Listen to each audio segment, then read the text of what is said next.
Le bateau si possible au maximum au centre du ponton d'honneur. Bienvenue à vous si vous nous rejoignez. On est toujours sur le ponton d'honneur ici à Fort-de-France pour l'arrivée du deuxième bateau de le bateau réalité de Fabrice Caillère et Éric Chapelier. On peut déjà les applaudir et ils vous entendent.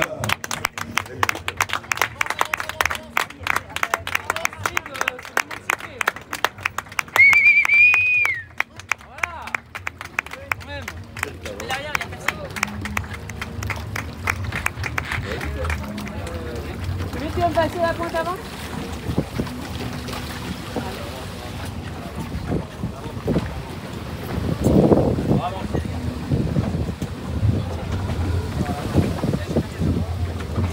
Des hommages.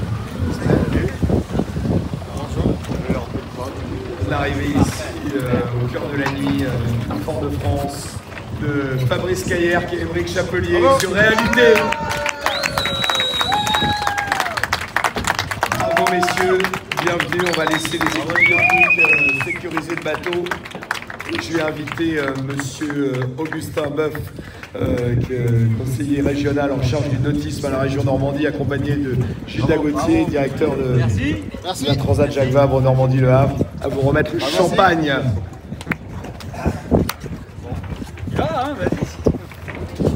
Ça, c'est bon.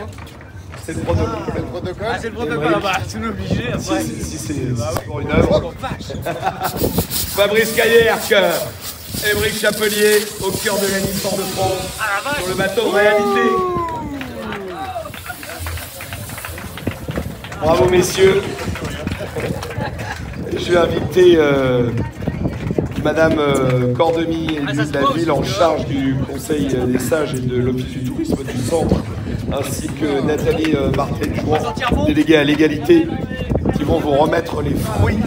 Merci. Les fruits frais qui vont vous faire du bien. On n'embrasse pas parce que passe champagne. Merci beaucoup. Et j'invite également Monsieur Guillaume Hamel, directeur des filières touristiques, au nom du comité martiniquais du tourisme, à vous remettre les cadeaux. Merci beaucoup. Merci. Et bien sûr, pour vous rafraîchir à nouveau, l'eau de coco que vous remettent Augustin Boeuf et Gilles Dagotier. Merci beaucoup. Cheers. Voilà messieurs, on va pouvoir recueillir vos premières impressions avec le micro. Je vais laisser la production audiovisuelle s'avancer. Pardon Lolo, tu peux. Et on va laisser échanger avec eux en direct pour vous. On a fait en version longue ou en version courte? Comme tu veux. Plutôt long la spécifique. C'est pas pour moi. Bougez pas, 2 secondes. Un peu l'objectif, un peu de champagne sur l'objet.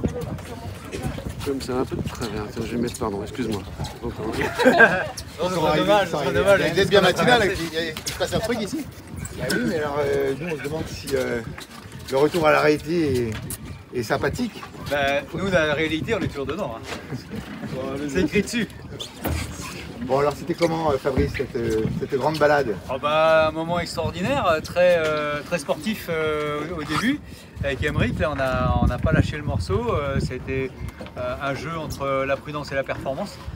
C'était vraiment ça pour épargner le plus possible le matériel et puis aller au bout. Et puis après, on a lâché les chevaux et puis on est parti à fond, on a accéléré tout le temps. Voilà, bon, ça fait que deuxième, mais bon, on est quand même très satisfait. Deuxième pour une première quand même. Exactement, pour une première, et le bateau a été mis à l'eau en juillet, donc ça montre quand même la qualité de nos équipes aussi, qui ont travaillé sur le bateau pour le rendre déjà fiable et on peut dire quand même performant. Ah pardon, vas-y Clara. Et justement, il se passe quoi dans la tête au moment du passage de ligne là, quand vous franchissez cette ligne en deuxième position? Oui. Non, content de finir, content d'être arrivé en Martinique. En partant du Havre, on savait que les conditions étaient un peu problématiques avec des bonnes dépressions. Donc c'est vraiment un soulagement, d'une part pour toute l'équipe parce que ça permet de fiabiliser, de valider tout le travail en amont qui a pu être fait par cette équipe fantastique. On prendra une photo avec Pierre, avec Thomas, avec Richard, avec Marek et tous ceux qui ont participé à la construction du bateau. 10 jours avant le départ, on avait un moteur qui était dans le sac et un trou au milieu du bateau. Donc d'être ici, c'est un immense plaisir et d'avoir pu profiter de la Transat pour découvrir ce bateau. Toute l'expérience qu'on a pu accumuler ont fait que on en ressort grandi, et le bateau aussi, et puis on va pouvoir continuer à progresser et à essayer d'aller chercher la première place qui était, en tout cas pour cette course-là, inaccessible, parce que Thibaut et Quentin ont fait une course fantastique, d'entrée de jeu, un menu, un rythme, même dans les conditions difficiles. On sait que ça partait devant, et nous on a fait le choix d'être assez prudent et de bien voir comment ça allait se passer après, de jouer nos cartes après. Et ce plan-là, ça s'est plutôt pas trop mal passé pour nous. C'est un peu dommage que 3 concurrents soient malheureusement arrêtés un petit peu trop tôt. Donc on pense à eux aussi, à Erwan, à Thibaut, à Luc et à Seb. Donc voilà, c'est une victoire. La première victoire, c'est d'être ici avec vous. On vous a vu partir effectivement prudemment du Havre. Être prudent sur la première manche. La confiance, elle est venue au fil des jours. Fabrice, il y a des moments clés que tu retiens justement de cette course? Oui, c'est vrai que moi j'ai un tempérament un peu à l'attaque et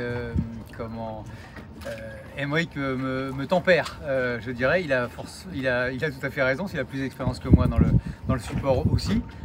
Et ça, c'est un peu ce que j'ai découvert moi sur cette transat, la façon de gérer un peu plus, je dirais, intelligente, la façon d'aller vite. Donc moi je retiendrai, d'un point de vue technique pur, je retiendrai vraiment ça de cette transat. Moi c'est ma 3e transat en Ocean 50, c'est la plus qualitative que j'ai faite. Et voilà. Donc, ça je retiens aussi le tandem avec Aymeric, c'était fabuleux. Moi j'ai appris beaucoup aussi à son contact, c'était top, donc je le remercie de m'avoir supporté. Oh, pas de souci. Ouais, ce binôme, ça s'est bien passé, vous vous découvriez un peu aussi au large. Oui, c'est toujours un pari sur ces bateaux. Oui, c'est toujours un pari, il faut avoir confiance pour pouvoir aller dormir, se reposer, il faut arriver à créer des liens, parce que c'est vrai que ces jolies petites machines, elles sont des fois un peu survoltées, donc il faut savoir à des moments calmer le jeu. Non, on s'est bien trouvé, et voilà, on apprend. Une nouvelle machine, il y a 2 ans, j'étais avec Viabilis, le bateau de Viabilis.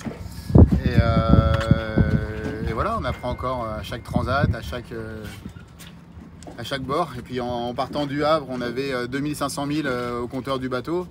Là, on a quasiment triplé le nombre de milles du bateau, donc on a appris plein de choses, on a vu plein de choses. Est-ce que les bonhommes reviennent fatigués? Ça va. Au visage, ça va, vous n'avez pas l'air... Mais en fait, on a beaucoup dormi.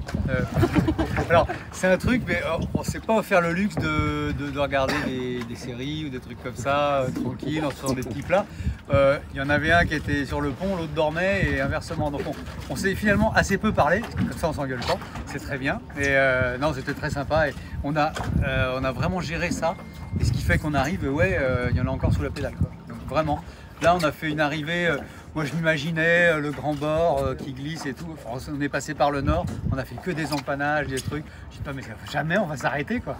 Et, mais bon, on était assez en forme pour le faire et on a fait des changements de voile, tout ça. On n'en a pas arrêté et on avait encore la capacité physique à les faire. Donc bon, bien géré, c'est l'avantage d'être en double. Hein. Ça permet qu'un se repose quand l'autre travaille. Voilà, et puis de faire les manœuvres ensemble aussi, évidemment. Ça c'était vraiment bien. La suite justement, tu te vois en solitaire sur ce genre de machine, Fabrice? C'est la suite logique? Ouais, c'est une suite logique ou pas, j'en sais rien. Moi je suis un homme de partage, j'aime la voile j'ai commencé dans la voile avec des propriétaires qui me faisaient naviguer. Pour moi la voile c'est un côté social que j'adore et pour moi c'est le partage. Naviguer en double c'est un partage déjà un peu limité. Moi j'aime bien l'équipage, j'adore ça. Donc le solitaire c'est pas un rêve pour moi, j'en ai fait plein dans ma vie, j'en ai fait déjà tout seul. Bon, là-dessus c'est encore un apprentissage, c'est sûr que je ne saurais pas faire aujourd'hui. Mais c'est pas absolument pas un rêve, peut-être un petit tour une fois comme ça, mais voilà. Moi je veux vraiment le Pro Sailing Tour par exemple, ça ouais j'ai envie vraiment de le gagner. Enfin bon, on verra. Merci messieurs. Merci. S'il y a un dernier mot, moi je vous remercie infiniment pour l'accueil. Il est tard ou tôt, je ne sais pas comment on peut dire, mais d'être là, ça fait hyper plaisir. Vraiment, merci mille fois à tous. Et puis un dernier remerciement aussi parce que sans réalité, sans le sponsor réalité, on n'aurait pas ce beau bateau. Et sans les personnes qui sont là, j'aimerais bien qu'elles viennent ici, Pierre, Marek, et voilà, qu'on prenne une photo, Richard, parce que sans eux, on serait vraiment pas là et 10 jours avant le départ, on n'en menait pas large. avec tous les trucs. Et on n'a pas sorti la caisse à outils de la Transat. Ah si, la boîte à Racagnac. La boîte à vadotage pour faire 3 ficelles. Donc merci à eux, et sans eux on serait pas là. Bravo. Bravo. Bravo les gars.